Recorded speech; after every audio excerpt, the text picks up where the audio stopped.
ইসলামী ব্যাংকের ৩ কোটি গ্রাহক যদি রাজপথে নামে এবং আন্দোলন করে তাহলে এই সরকারের পতন নিশ্চিত। সারা বাংলাদেশের একটিমাত্র ব্যাংক, যেই ব্যাংকটি এই দেশের মানুষের হৃদয়ে স্থান অর্জন করেছে, সেই ব্যাংকটি হচ্ছে ইসলামী ব্যাংক বাংলাদেশ। বাংলাদেশের মানুষ যখন সুদ ব্যবস্থা থেকে মুক্ত হতে একটি সুন্দরতম পদ্ধতির পথে এগোতে চেয়েছে, তখন বাংলাদেশের প্রথম ইসলামিক ব্যাংকিং খাত সূচনা করেছেন ইসলামী ব্যাংক বাংলাদেশ। যারা সূচনালগ্ন থেকে কাজ করেছেন তাদের প্রতি আমি কৃতজ্ঞতা জানাই, ধন্যবাদ জানাই। কিন্তু এই ব্যাংকটিকে দলীয় আখ্যা দিয়ে বাংলাদেশ জামাত ইসলাম এবং ছাত্র শিবির এই ধরনের তকমা লাগিয়ে বিভিন্ন সময়ে ব্যাংকটির উপরে জুলুম, অত্যাচার, নির্যাতন করা হয়েছে, যা সম্পূর্ণই অন্যায়, রাষ্ট্রদ্রোহিতার শামিল বলে আমি মনে করি।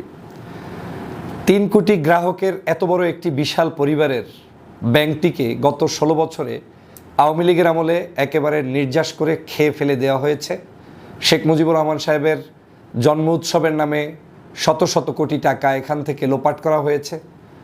তখন এসালমের নামে এসালম নিজেই প্রায় ৭৫,০০০ কোটি টাকার উপরে এখান থেকে লোপাট করেছে। হুন্ডির মাধ্যমে দেশে বিদেশে বিভিন্ন জায়গায় টাকা পাচার করেছে। এমন এমন কোম্পানি সাজিয়েছে যেই কোম্পানির কোনো ঘর নাই, বাড়ি নাই, কাগজ নাই, পত্র নাই। এই সব কিছু ছাড়াই এরকম করে ৭৫,০০০ কোটি টাকা লোপাট করেছে এসালম। শুধু তাই নয়, এসালম তার নিজের সন্তানকে, মনে হয় যেন দুধ খাওয়া সন্তান, সেই সন্তানকে বসিয়ে, চেয়ারম্যান বসিয়ে এই ব্যাংকটার সম্পূর্ণ দখলদারিত্ব নিয়ে যাওয়া হয়েছিল। আপনারা জানেন এই ব্যাংকটি এখন পর্যন্ত প্রায় ৪০০-র উপরে শাখা রয়েছে, উপশাখা ২৭১টি, এবং সারা বাংলাদেশে তাদের প্রায় ২০,০০০-এর অধিক কর্মকর্তা, চাকরিজীবী হিসেবে এখান থেকে তারা বিভিন্ন সহযোগিতা নিচ্ছেন। এই বিশাল জনগোষ্ঠীর একটি ব্যাংককে নতুন করে আবার নাই করে দেওয়ার জন্য প্রচেষ্টা শুরু করেছেন বর্তমান সরকার। বর্তমান সরকারের স্বরাষ্ট্রমন্ত্রী মহোদয়, আপনারা নিশ্চয়ই জানেন যে বাংলাদেশে ৫ই আগস্টের পরে উনি যখন শিলং থেকে বাংলাদেশে আসলেন, তখন ঢাকা এয়ারপোর্টে এই এসালমের গাড়িতে করেই কিন্তু তাকে বাড়িতে যেতে হয়েছিল, এবং সেই গাড়িতে যখন তিনি এসেছেন তখন সে নিয়ে বাংলাদেশের বিভিন্ন বিতর্ক হয়েছে, আলোচনা হয়েছে। সেখান থেকেই আমরা স্পষ্ট হতে পারি যে আমাদের এই শিলংয়ের সাথে, আমাদের জনাব স্বরাষ্ট্রমন্ত্রীর সাথে বর্তমানে এসালমের সাথে একটি অন্তরঙ্গ সম্পর্ক, ভিন্ন ধরনের আন্ডারগ্রাউন্ডের সম্পর্ক রয়েছে। আর না হলে আজকের এই ৫ই আগস্টের পরবর্তী বাংলাদেশে নতুন করে ইসলামী ব্যাংককে দখলদারিত্ব চেষ্টা চালানো, এটা কারো পক্ষে সম্ভব না, কোনো সঠিক মানুষের পক্ষে এটা সঠিক কাজ নয়। ইসলামী ব্যাংক বাংলাদেশ কি শুধুমাত্র এখন আক্রান্ত হয়েছে?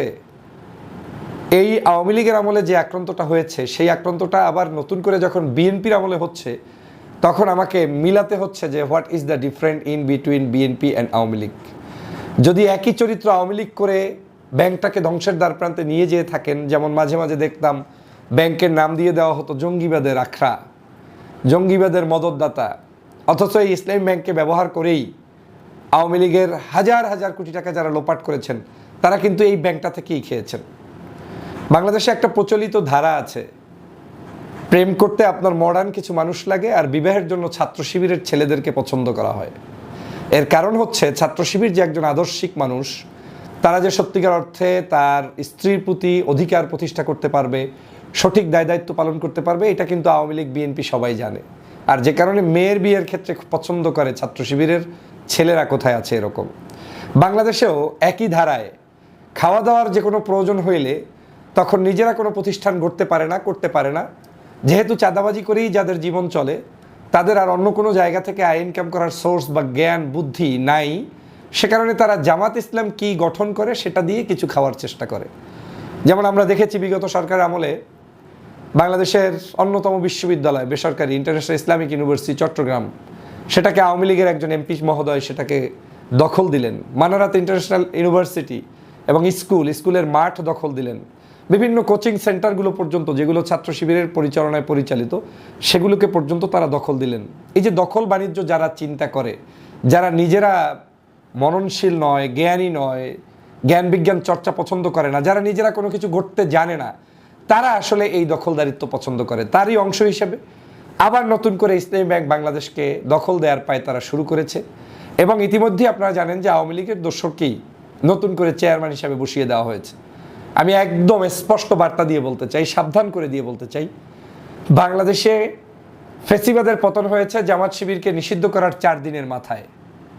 শেখ হাসিনা যখন মনে করেছেন যে আওয়ামী লীগের জন্য প্রধান কাটা হচ্ছে জামাত শিবির, তিনি তাই জামাত শিবিরের উপরে সর্বোচ্চ শাস্তিটা প্রয়োগ করেছেন। তাদেরকে গ্রেপ্তার, হামলা মামলার পরেও তাদের দলটা পর্যন্ত নিষিদ্ধ করে দিয়েছিলেন সন্ত্রাসী হিসাবে।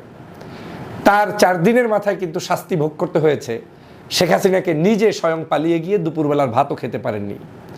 আজকে যদি একই অবস্থা বিএনপি এই ইসলামী ব্যাংককে নিয়ে করা শুরু করে, আমি মনে করি বিএনপির যে 3 কোটি পরিবার যারা ইসলামী ব্যাংকের সাথে সম্পৃক্ত, তারা যদি একটা ধাক্কা দেয়, শুধু ডান হাতের আঙ্গুল উঁচু করে তাকায়, তাহলে কিন্তু এই সরকারের পতন নিশ্চিত হয়ে যায়।